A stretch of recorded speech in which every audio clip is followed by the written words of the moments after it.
friends. Welcome to Foggy Oak Fairy Tales, a stories podcast for all ages, where we tell farm stories from real-life happenings on Foggy Oak Farm, as well as fantasy tales to spark both learning and imagination. I'm so glad you're here. Hi, friends.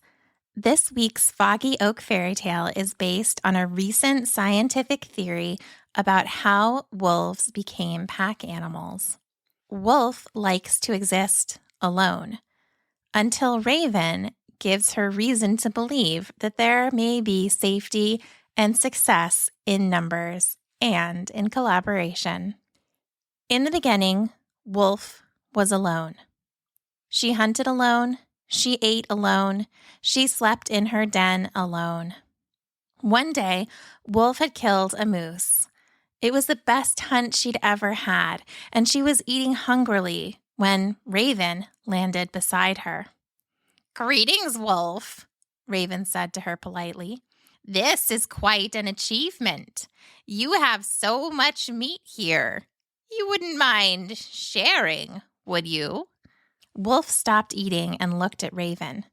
They weren't exactly friends, but Raven had never bothered her before, and she certainly had more meat than she could hope to eat before it spoiled. It could be useful to have a friend. "Very well, Raven, you may have some," Wolf said, and went back to eating. Rather than digging in, Raven started quirking loudly. "Caw, caw, caw," Raven called. In the sky, an unkindness of ravens, at least 10 strong, appeared, and one by one they landed by the meat. "Raven, I did not offer to share with all of your relatives," Wolf said and snapped her jaws angrily at Raven. "That sounds like a you problem," Raven retorted as he hopped back from Wolf's jaws. All the ravens began eating the meat, and when Wolf would lunge at one to chase it off, it would simply hop or fly out of range and return to the meat when Wolf tried to stop another raven. Rather than eating, she was exhausting herself trying to fight off the ravens. "I'll never do you a kindness again, Raven," she growled as she stalked back to her den, belly still not full. All of her carefully hunted meat from the moose now gone to the ravenous ravens. Later that week, when Wolf was hunting again, she noticed Raven and his relatives following her like ghosts.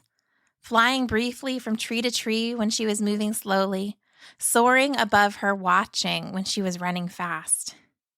As soon as she brought down a deer, they were right there with her, gobbling her food. "Raven, this is no way to treat a friend," Wolf protested. "Perhaps if you had more friends, you'd know better how to treat them," Raven retorted as he gulped down a strip of the deer meat. "I don't move in flocks as other birds do, but I know well enough when sharing and working as a team is important." "All you're doing is scavenging," Wolf scoffed. "But I have a full belly. What do you have?" Raven taunted as he took to the air and left Wolf fuming far below. Again, Wolf left the hunt with not enough meat to fill her belly and the rest of the meat gone to the darting and crafty ravens. This continued for another month before Wolf couldn't stand it anymore. She was hunting more than usual because she was losing so much to the ravens, and she was tired of trying to defend her food by herself. Wolf wondered if other wolves were having these troubles with Raven. She wanted to know if any other wolves had solved this problem. She wanted to talk to someone else besides Raven. So Wolf set off to find her kin.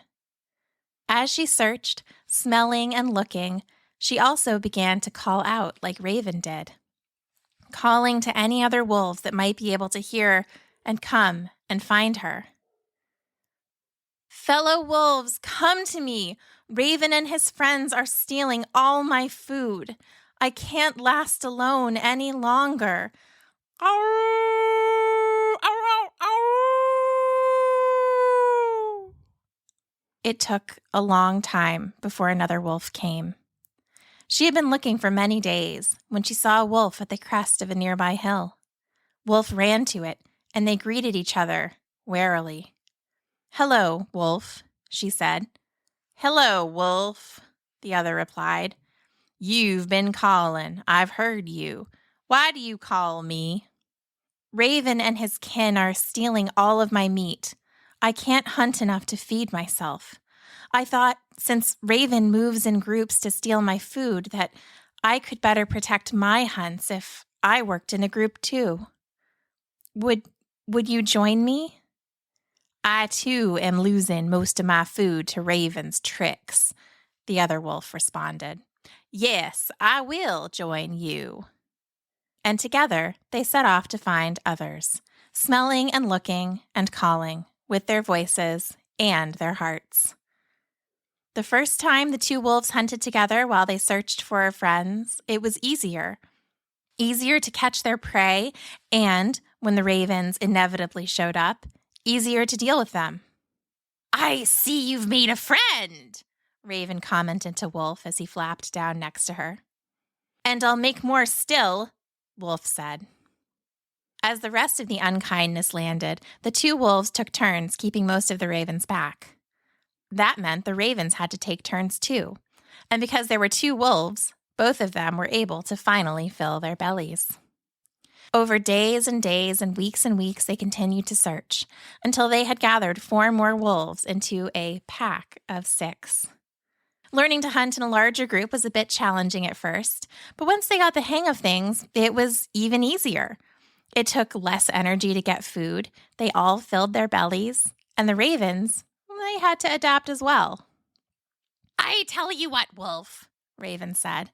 "Let us come to a peace and share your extra meat with us, and we'll help you, too." "I don't see how you can be of help to us." "We can help you hunt," Raven said. "How can you help us hunt?" Wolf asked. "Haven't you ever lost a meal because you were upwind and couldn't tell where the meat was? And aren't there times when there is frozen meat that you can't smell that we could find for you? We can see above the trees and know many things that you cannot. Let us continue to eat with you, and we'll offer you this and more," Raven said. "More?" Wolf asked. "Someday, you may have young pups," Raven said. "And when you do, you'll see they need a lot of entertaining. We'll help you with that." "I don't see how a bird can be much entertainment for anything," Wolf said. "Well then, try trusting me on the hunting and believe me when you see the rest," Raven offered. The wolves huddled together to discuss. Help with hunting was worth trying. With more wolves, they needed more food, and now that the ravens had been acting more politely, it wasn't such a big deal to share. "We agree to try," Wolf said cautiously, "but if you and your kin do not keep to the bargain, you will become food just as surely as any deer or moose," she warned. "You'll see," Raven coughed, and he and his kin flew off to their separate destinations. And they did see. The ravens would caw to the wolves to advise them of hidden prey, and in the deep of winter would lead them to frozen meat they hadn't been able to smell. The wolves were still careful, but they had to concede that they were seeing benefits from the partnership. In the spring, the pack had its first litter of wolf pups. And that's when they understood the rest of Raven's offer. The wolf pups were delightful and fun and so cute, but, well, they were so energetic. When the adults wanted to rest after a hunt, the pups wanted to play and play and play. The exhausted adults were desperately trying to get them down for a nap one day when Raven landed with several friends. Raven grabbed a stick off the ground and hopped up to one curious pup, offering it one end of the stick. Immediately seeing a chance for tug of war, the pup growled in delight and immediately began tugging on the stick. Raven and the wolf pup tugged and pulled and played all over the den, the pup's tail wagging wildly in joy. Other ravens did similarly, either offering a stick or giving a playful tug on a pup's tail to start a game of chase. The puppies played and played and played with the ravens, and the exhausted adults laid down and dozed, one eye half open, on the happy scene. From that day on, the relationship was no longer cautious. Helping with the pups cemented the wolf's trust in Raven, who, while a trickster who would take advantage of opportunities, had followed through on his end of the bargain quite completely. So, while Raven is the reason that Wolf formed her pack, to this day, Wolf and Raven are found together, both benefiting from their unusual partnership. The end. Remember, you're part of the story too. What did you think of this story? What did you imagine when you were listening? We'd love to hear your part of the story. If you and your grown-up want, you can share your thoughts or a picture you drew with our Foggy Oak podcast family. You might find it easiest to share with us on Facebook at Foggy Oak Farm, but we have lots of options on our website, foggyoakfairytales.com. You can also check out pictures from the farm and learn more about us. Thanks for being part of the story, and I hope you'll join us next week.